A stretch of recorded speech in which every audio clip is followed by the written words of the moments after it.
But then there's all these different elements where they're playing around with their take on Norse mythology. And I'm starting to wonder, given the heavy leaning on the imagery of a snake eating its tail that we've gotten since the beginning, I'm wondering if that could, to some extent, be a reference to Jormungander. Jormungander. You don't know about Jormungander? Yeah, I don't. It's Loki's son, the world serpent that surrounds the world. So this is my sorry. This is like Norse mythology, right? Norse mythology, like Greek mythology. You know how you have like Atlas holding up the world, right? So in a lot of mythological understandings of the universe, there's kind of this question of what keeps the world all together. And so there's this mindset of like, okay, well, there must be some sort of deity that holds up the world either in the cosmos or just kind of keeps all of reality tight and fixed. And so Jormungander is the Norse take on that. It is this literal large world serpent that surrounds the world and keeps it all together.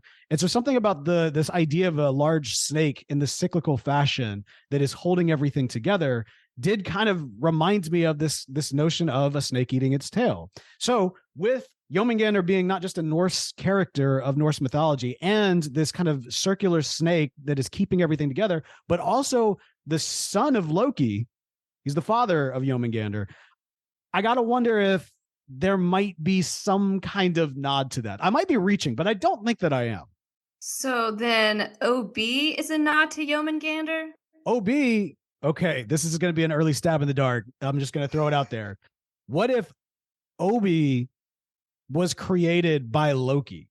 What if Loki is actually responsible for the creation of OB?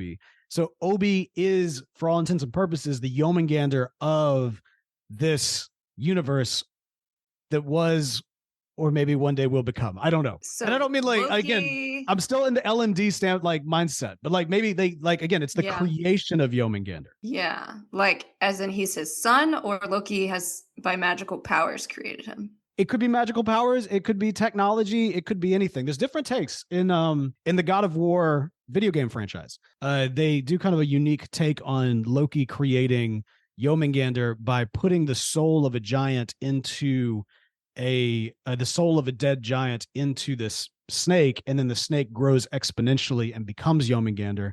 So the idea is that he's like kind of a spiritual father to Jormungander. I think in mythology, it's more like, Loki A turned into a lot of animals, and B had intimate relation with a lot of animals. So there's a lot of that going on. There's some kind of Zeus style getting around from that standpoint.